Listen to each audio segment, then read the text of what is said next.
Speed article speed round. Agree or disagree actors that were recast. Technically don't agree because it's not a recast, they're in different universes. Agree, but I blame the writing on the character rather than the actor themselves. Agree, but in the same vein as Superman, these are different universes, so it doesn't really count. Disagree because we didn't really get to see the first actors do anything. Agree, but with a lot of behind the scenes stuff, it does make you wonder. Agree, but I mostly blame the 80s and 90s because it's more goofy than it is scary. In the way that it's going now, kinda disagree. But again, blame that more on the stories and the writing rather than the actors themselves. And I think everyone unanimously agrees this was a terrible decision. MovieWeb article speed round. Agree or disagree 90 shows that need a reboot. Disagree because they missed their chance when they rebooted the Animaniac. Disagree because this show still very much holds up today. Agree because it's like the least popular of all the Nicktoons and I think it deserves a second chance. Agree because we are saturated with superhero content, so better now than never. Agree because the run got cut short and it would be nice to revisit this. Disagree because they would make all the characters weird, ugly CG models and it would just be gross. Agree because they did Proud Family pretty damn good, so I have high hopes if they rebooted this. Agree because like Looney Tunes, Popeyes is absolutely timeless and should be remade for every generation.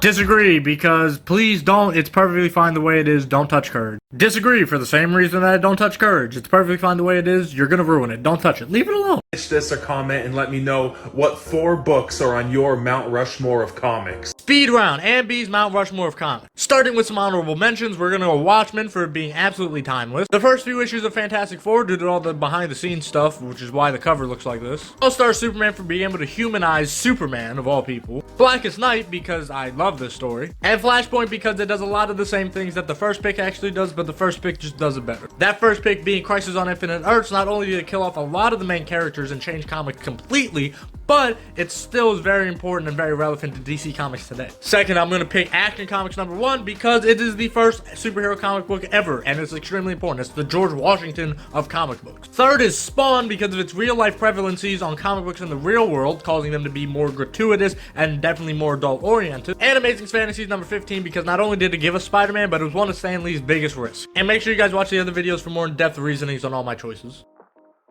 Speed round CBR lists 10 DC characters that are written to be smart, but aren't. Vandal Savage is more experienced than smart. Those two things are not simultaneous. Ken Nelson is extremely smart. Just because he leaves out information or is vague about it doesn't make him unintelligent. Amanda Waller's just a regular person. She's very manipulative, not that smart. John Constantine is street smart, which is very important and a very important aspect of being intelligent. Just because he's emotional does not discredit his intelligence at all. Joker's insane, not intelligent. Unpredictable, not intelligent. Damian Wayne at the end of the day is only 13. He can only be so smart. Jonathan Crane is insane, not necessarily smart. I don't know a lot about Wonder Woman villains, so I cannot say whether or not this character is smart or not, so I have no opinion. Billy Batson does have the wisdom of Solomon. However, he's still, once again, a child, so that doesn't mean he knows where to apply it. And lastly is Harvey Dent. Just because he's a lawyer does not mean he's smart. I mean, there's a lot of dumb lawyers. Be sure to look at the full video. Speed round, greatest Disney songs based off of the Billboard chart. Obviously, A Whole New World's gonna be on here. It's a fantastic, iconic song. Makes 100% sense. A little high though. Let It Go makes perfect sense, perfectly rated. I mean, were you around during the time this movie came out? It was impossible to not hear it. Circle of Life is interesting because it's more of an African song and not really like a pop song that Disney usually does, so this is interesting. Beauty and the Beast makes sense. I'm pretty sure it was the most profitable Disney movie of the Disney Renaissance, so it makes sense that it would be on this list. Colors of the Wind I did not expect to be on this list at all. That just took me by complete shock. How Far Ago only makes sense when you consider the internet is significantly more used than it was in any of these other past movies. Hakuna Matata obviously is on here. Funniest, greatest Disney song. White people love Lin-Manuel Miranda, so it makes sense he's on this list. Obviously, Toy Story is going to be on this list. I mean, come on. But this surprised me. I did not expect to see Hercules anywhere near this list. So today in Nerd News, I want to talk about the Shrek 5 movie that might be coming out at some point. And I say that because Shrek 5 has been talked about for a very, very long time. since Shrek 1. And with more news coming out about Shrek 5, I want to fair warn everybody that there is a good chance that this is going to be an origin movie. And I say that because that was the original plan for Shrek. We were going to tell movies 1, 2, 3, 4, and then 5 was going to be basically Shrek's origin, how he got to the swamp. And I'm making this video because I know that if and when they do announce Shrek 5, and it is in fact an origin of some sort, there's going to be so many people on the internet going, oh, why does it have to be a reboot? It's not a reboot. This is the story that they were going to tell from the very beginning. Now, whether or not it's a good plan is a completely different story, but it was the plan from the beginning. Let's talk about the absolute roller coaster that is the casting announcements for Lilo and Stitch live action movie. Because at first it was announced that this little girl was going to be playing Lilo. And I mean, look at her, she's adorable and looks exactly like Lilo. So it seemed to be a really good start. We were actually starting to get excited. Maybe this might not be a terrible live action remake. And oh, how wrong we were. Because this lovely lady was cast as Nani. That's right, Lilo's older sister, Nani. And if you're like me, you were very upset for several reasons. You know, due to skin tone, body type, hair color, the lack of relation to this little girl. Like, I'm sorry, if you tell me that this little girl is this person's younger sister, I'm going to have several questions. Actually, I'm not. I'm just going to assume a lot of things about why your parents are no longer in your life.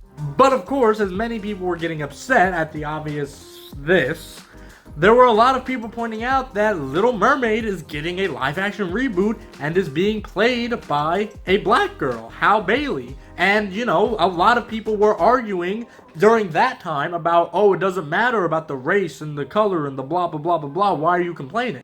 And, of course, the argument dwelled into, well, obviously, this is a very different contrast. Especially considering that Ariel is a fictional mermaid versus Nani, who is a real person. Not real like in real life, but she was like a human being who lived in Hawaii. But then it was revealed that the actress is actually Hawaiian.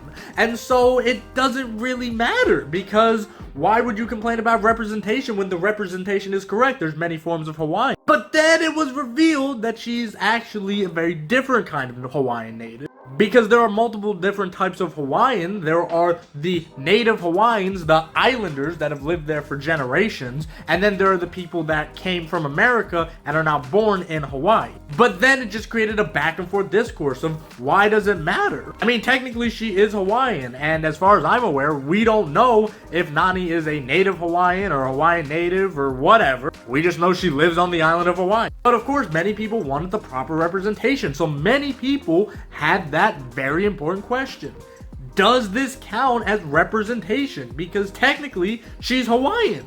She just doesn't look traditionally Hawaiian. I think that as a black person, I very much relate to that of being black, but not being black enough, so it doesn't count. And then it got even worse when they announced that there was going to be a social service worker played by Jolene Prudy. And so a lot of people panicked thinking they were going to replace Cobra Bubbles. But then it was announced that Cobra Bubbles is going to be in the movie, played by this guy. I don't know if my heart can take all of this. So far, the confirmed date for the Avatar The Last Airbender movie is October 10th in 2 years in 2025. And so far it's been confirmed that the movie, which will take place 12 years after the series finale, will focus very heavily on Katara and Aang, making them the main characters, leaving Sokka, Toph, and Zuko as supporting characters. And so far it's looking like Zuko, they're just going to put him as the Fire Nation leader, kind of leaving him off to the side. And same with Toph, she'll be working on either her academy or working on becoming the police chief that she was in Korra. So she'll be off doing her own thing.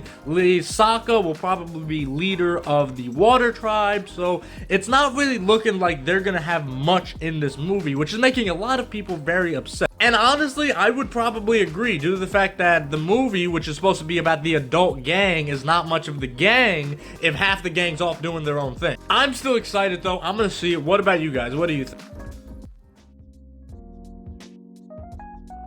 So fandom went on Twitter and asked which current 6 MCU heroes would you assemble to lead the Avengers in Kang Dynasty? Now, of course, as we all know, the original 6 are no longer active, except for 1 or 2, we'll get into that. But so, who else could lead the Avengers? So yes, Mark Ruffalo's Hulk is still active. I mean, we're basically getting a Hulk movie, but it's going to be Captain America instead of Hulk. So he technically, while part of the original 6 Avengers, would be part of the new Avengers in Kang Dynasty, unless they decided to go ahead and replace him with She-Hulk, which they might. But we haven't really seen Jen do anything worthy of replacing Mark Ruffalo's Hulk.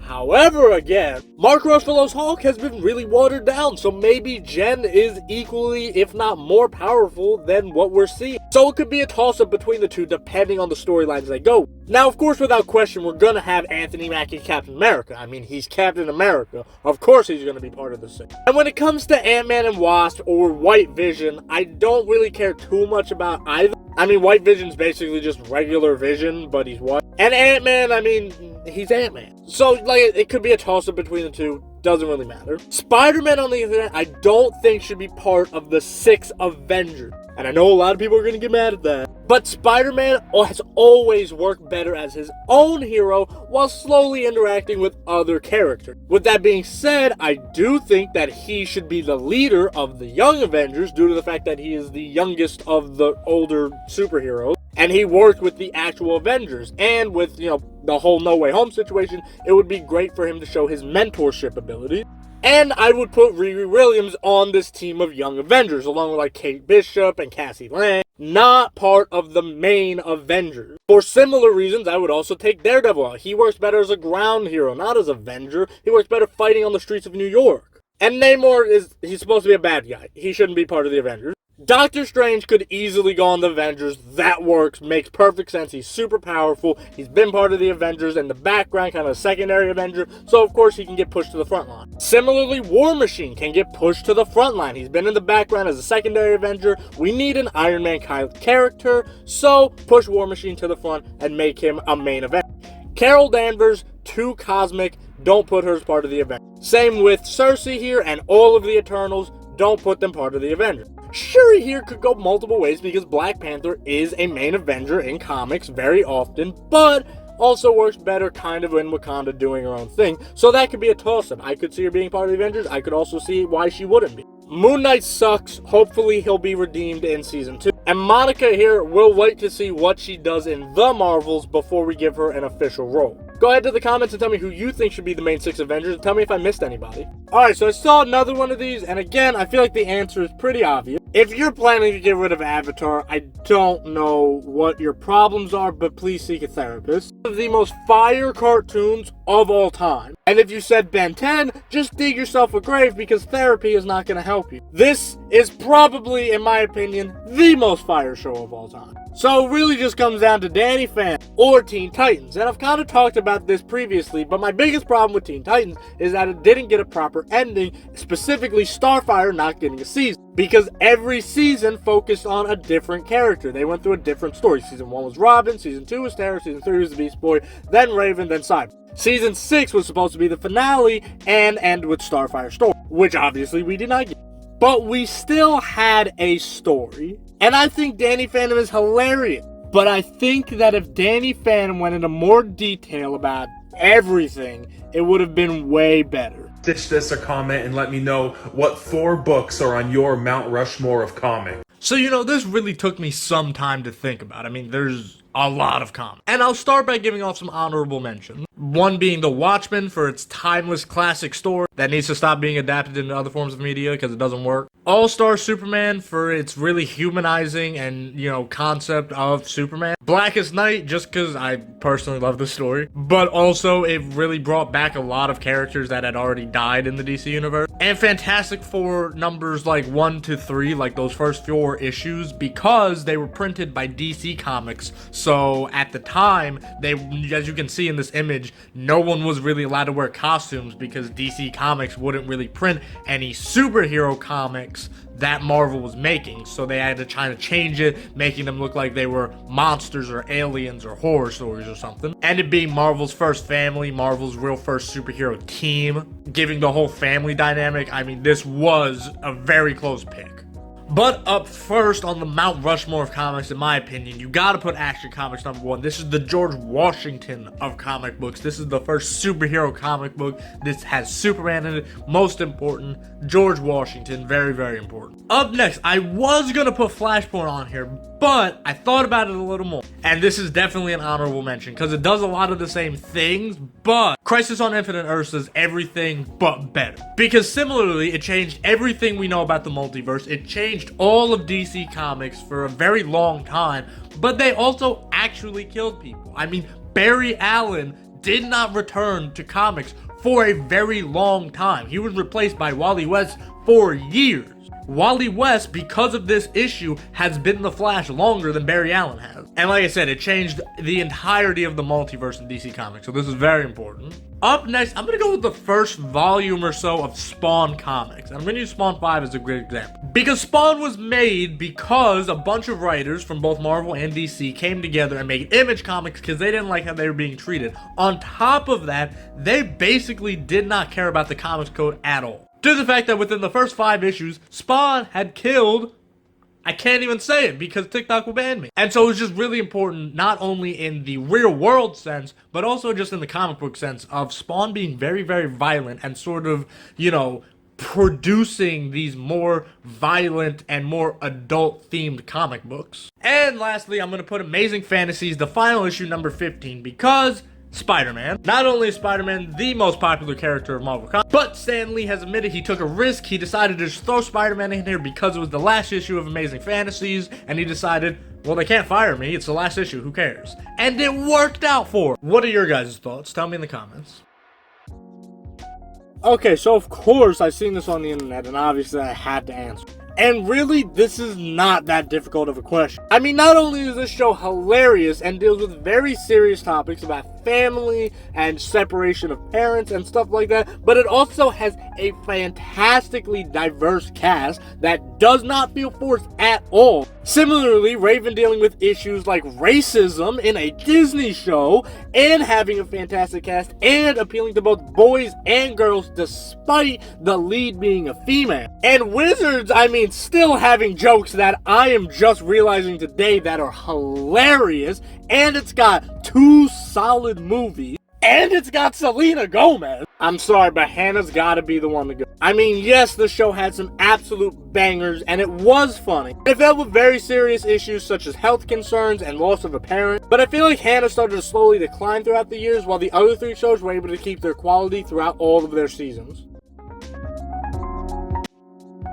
Okay, so here's an interesting list, and the results actually surprised me. It's the 10 greatest Disney songs of all time, according to the Billboard charts. Now, obviously, starting off, Whole New World by Aladdin makes total sense to be on this list. Everyone knows every lyric to the song. It's a classic. It's probably one of, if not the best Disney Renaissance movie, so it totally works out. It's surprisingly high, though. I would imagine this being in the top 5.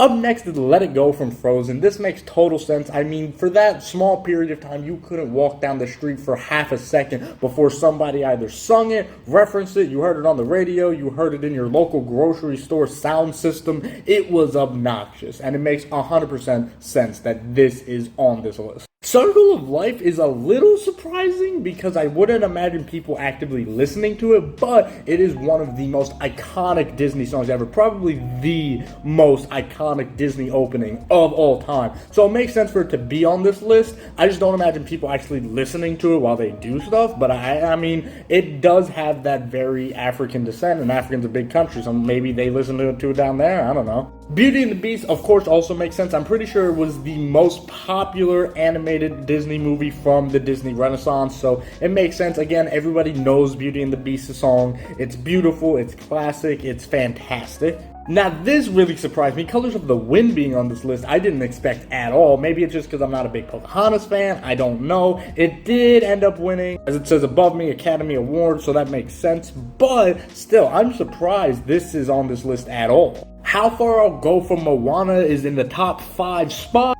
So up next also surprised me how far I go from Moana, but thinking about it makes sense. We are in an age where children have way easier access to music and streaming and all of that. So, you know, a movie designed for a certain demographic, and that demographic being easier to have access to listening to these songs, makes sense that they would stream it constantly. I don't know if I consider it better than any of the other songs we covered so far, but it's catchy. I don't know. Number 4 is Hakuna Matata, and it makes absolutely 100% sense. I mean, just classic, catchy, funny, perfect song for the middle of this fantastic movie. Up next is We Don't Talk About Bruno. Makes sense. Lin-Manuel. White people love this movie. It's a fantastic movie. This song is painfully annoying and I kind of hate it, but it makes sense that it's on this list, honestly. Of course, you have to have You Got a Friend in Me in here. First of all, Toy Story, fantastic film, one of the pioneers of movies. I mean, Randy Newman sings this song. I mean, it's so good. It's so catchy and it's so wonderful. But it's not number 1, which surprised me.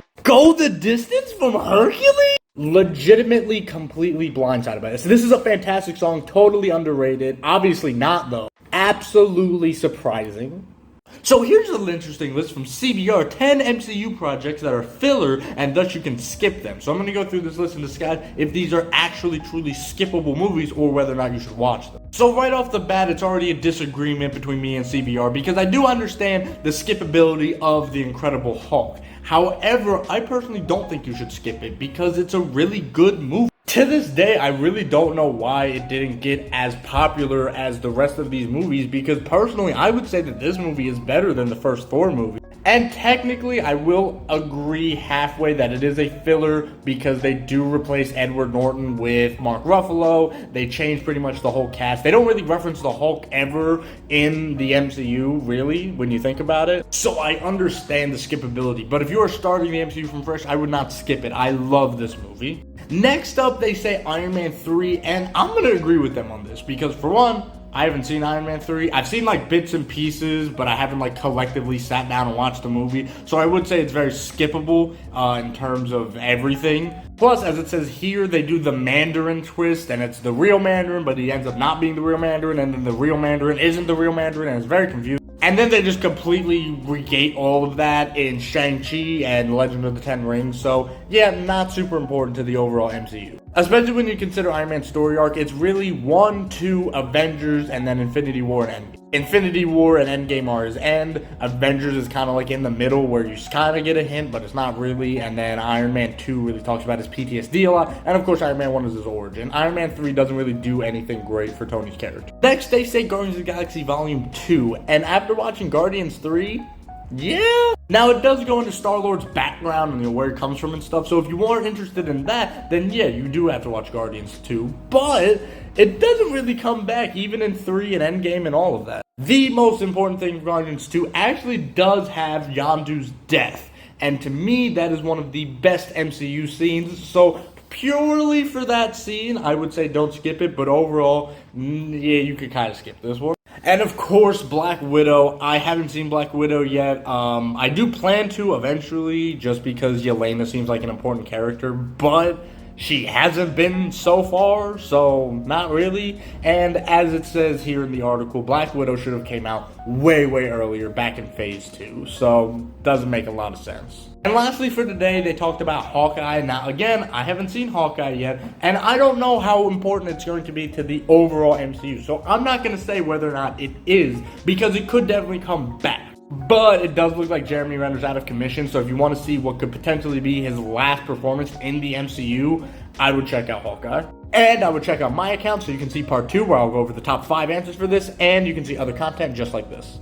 Alright, here we go, the final 5, 10 MCU filler movies that you can skip according to CBR. And they have Homecoming on this list, which is really interesting to me because I wouldn't consider Homecoming skippable at all. I mean, it starts the Peter Parker origin. Because the thing about MCU Spider-Man is that all 3 movies from the Home trilogy were his origin. So you're literally skipping like the first third of Spider-Man's movie. Now their argument is that it doesn't change anything in the MCU, and I would say that character development is a huge part, and Spider-Man is a huge part of the MCU, so don't skip this one. Next up is Moon Knight, and I 100% unfortunately agree. I was so excited for Moon Knight because Moon Knight Project was announced when they were still making Daredevil. They were making Daredevil, Luke Cage, Iron Fist, and Jessica Jones, you know, the Defenders, and they were like, also we're working on a Moon Knight TV show and a Ghost Rider TV show, and I was like, yes, because Daredevil's so cool, and they're gonna do Moon Knight, and it's gonna be just as cool, and then Moon Knight showed up for like 5 minutes in his show.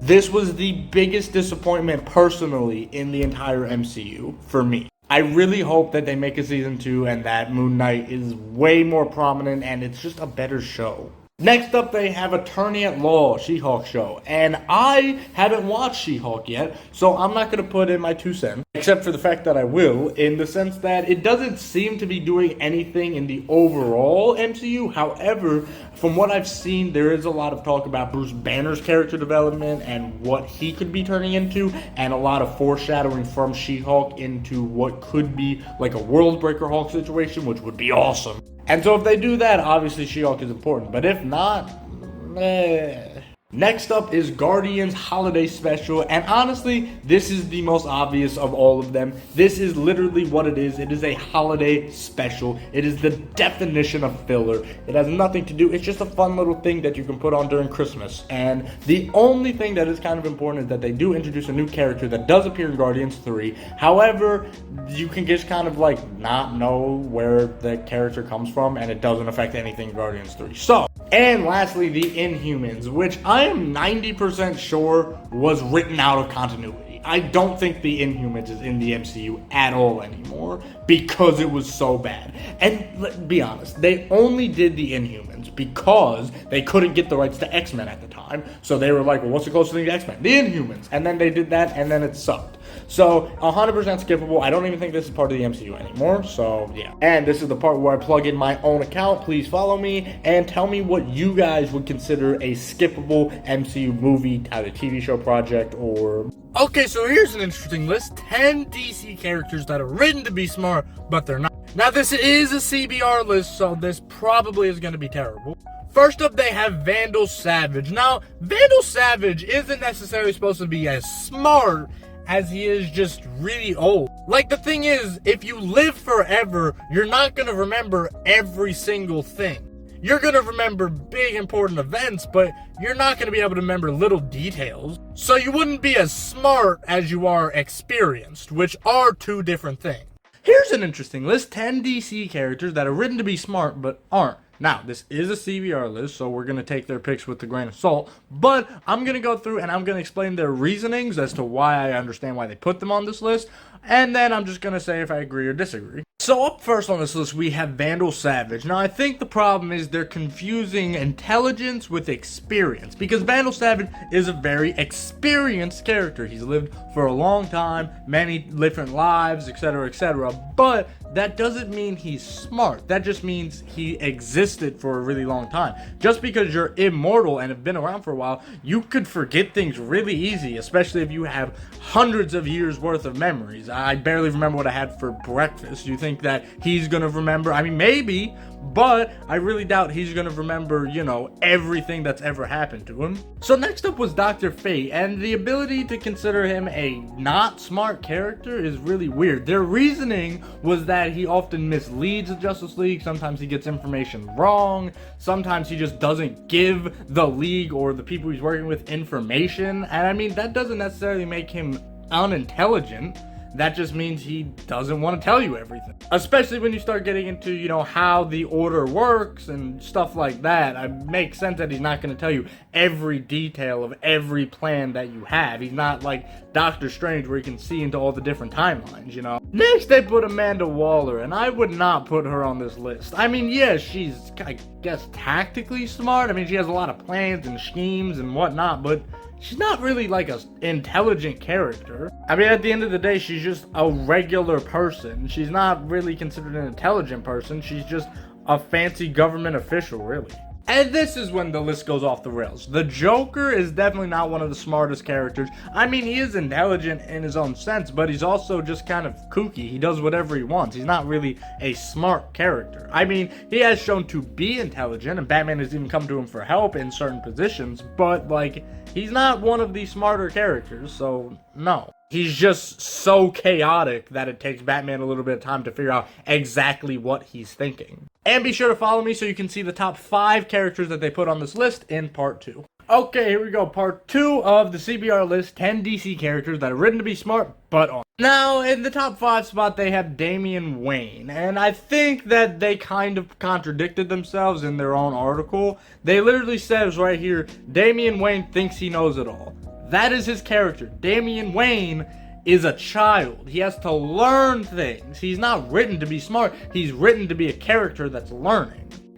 This is how you know the list is terrible. They put Jonathan Crane at the number 4 spot, and they say because he has repeatedly played out the same plans, usually getting very similar results. Scarecrow seems incapable of growth and has lost himself with his obsession. Now, I don't know who wrote this list, but I do know that they've never picked up a Batman comic in their life because Scarecrow is insane. Like, he's a frequent patient in Arkham Asylum, an insane asylum. His whole character is that he's cuckoo for Cocoa Puff. Yes, he's doing the same thing over and over and over again. That's one of the many examples of being legally insane, is to do the same thing over and over to get different results. It's not that he's not smart, it's that he's crazy. Now, in the 3rd spot, they have Artemis. Now, I'm not the biggest Wonder Woman fan, so I can't rant about this, but it does say here that because Wonder Woman outsmarts her, that means that she's not that smart, and that because she gets angry, as you can see here, the rage occasionally blinds her. Again, saying that someone can be emotional but not intelligent, as we talked in the last one with John Constantine, it's not a good argument. You can be emotional and intelligent at the same time. It's very possible. But I'm not going to say if I know if she deserves to be here or not, because I don't read Wonder Woman. Now, this is a good one. Finally, a good one on this list. Billy Batson, aka Captain Marvel or Shazam or whatever.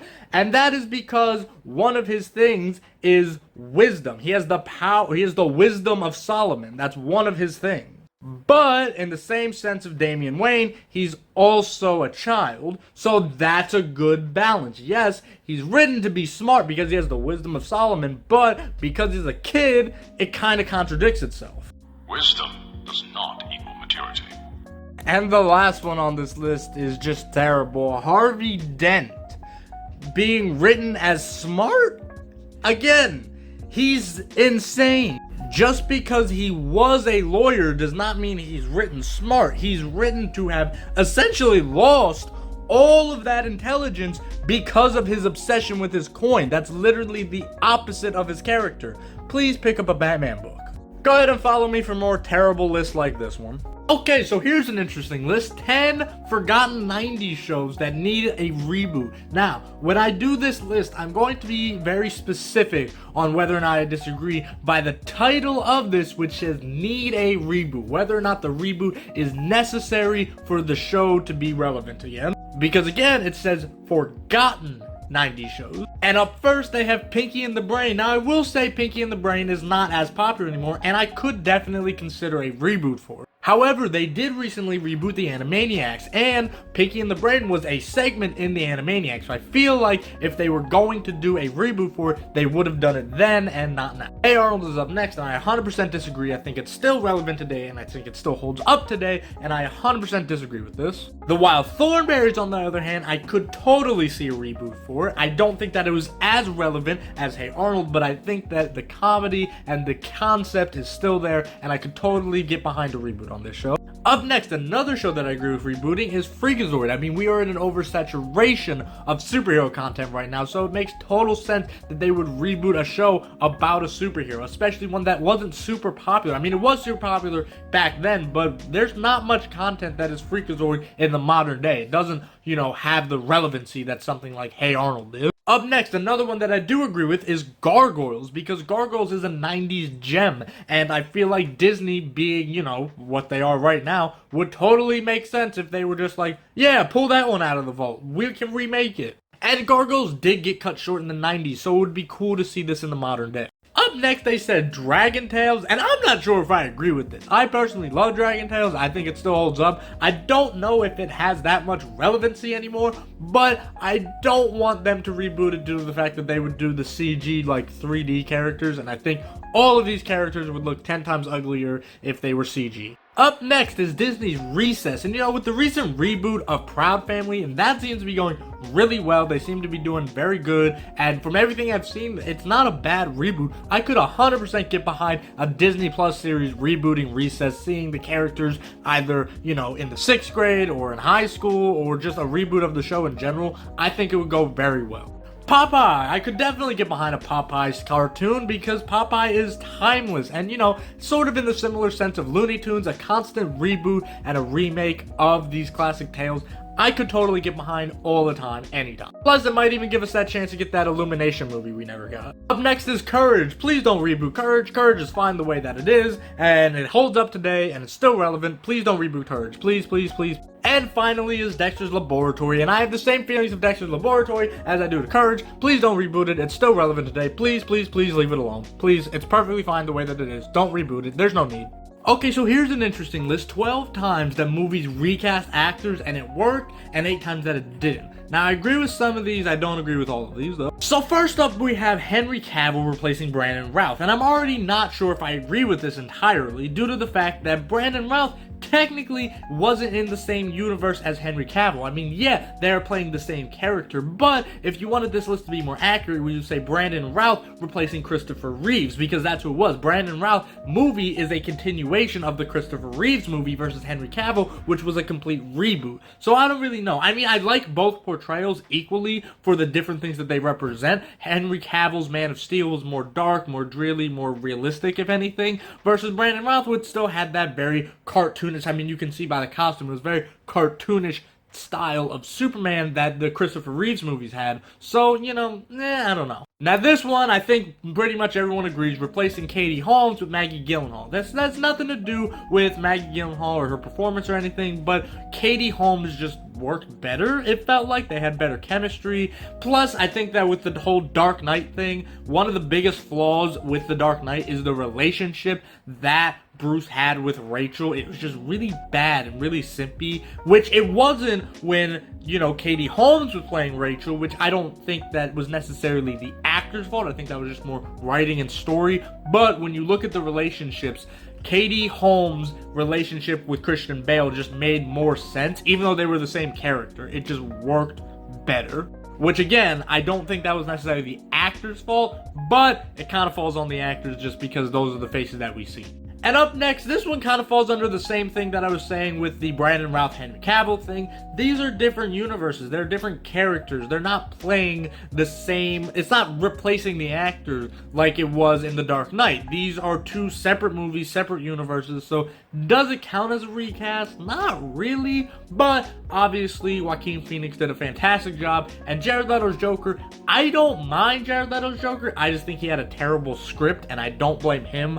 But then again, Jared Leto has been known to be a little weird, so who knows? Now up next, I don't think that this one is fair because we didn't get a chance to see Emma Fuhrman as Cassie Lang. I mean, we saw her for a second in Endgame, but we didn't really get to see her chemistry with Paul Rudd or any of the other Ant-Man actors. So replacing her with Catherine Newman, I mean, it's fine, it works, but we don't really know how she would have been as Cassie. So can we consider that a great replacement? I'm gonna make a part 2 to this, so make sure you follow me so you can watch that video. Okay, here's part 2 of BuzzFeed's article of 20 times that actors were recasted both successfully and terribly. Up first is replacing Terrence Howard with Don Cheadle for Iron Man 2 and subsequently every single Avengers and Iron Man movie after that. Was this a good recast?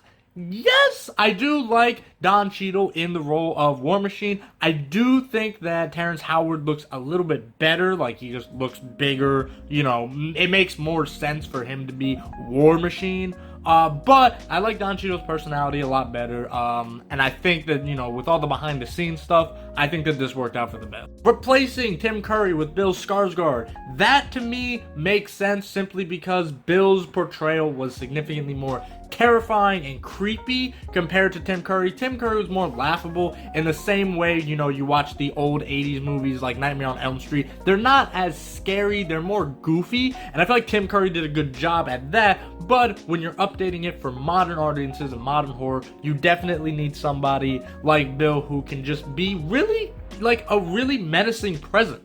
Replacing Edward Norton with Mark Ruffalo is a little iffy. You know, you really got to think about what this article is saying, which is who played a better Bruce Banner and the Hulk rather than the overall movies. Because I do think that The Incredible Hulk is completely underrated and is a fantastic movie and probably one of the best portrayals. Definitely the best portrayal in the MCU comparative to everything else we've gotten so far. Maybe like the first Avengers movie and Ragnarok, but Edward Norton's Hulk was just really underrated, like very criminally underrated. And I feel like as we got more Hulk stuff in the MCU, Mark Ruffalo is just not keeping it. It's not good anymore. Maybe that's because we've seen more of him, so he has more chances to do more flaws, but I don't know. This one's iffy. What do you guys think? And lastly, and I'm pretty sure unanimously agreed upon, Will Forte as Shaggy just did not work. It didn't sound right. I think, you know, from the initial trailer, we could just tell this was not correct, especially because Matthew Lillard has been Shaggy since the movies and every single, you know, cartoon and the video games and the straight to DVD sets in the Lego games. Like, it's just, he's been Shaggy for so long, it just did not work in anybody else. And follow me if you want to see more lists like this.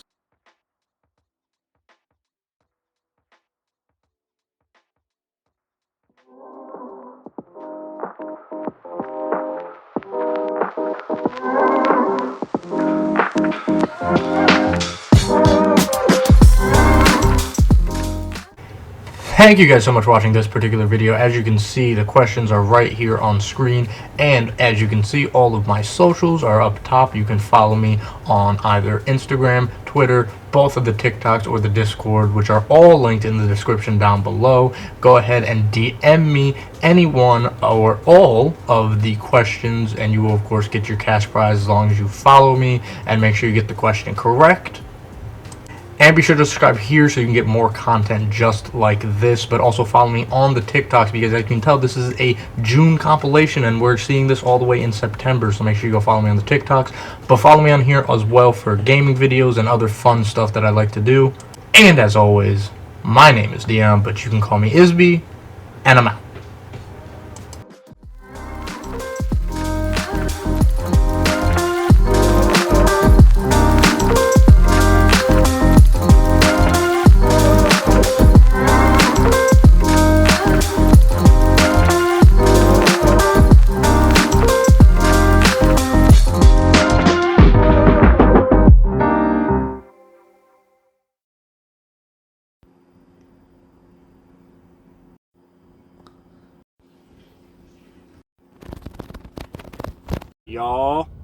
Y'all, he liked my video. I didn't believe this at first, so I had to go back and double check, but I am officially part of Comic Talk.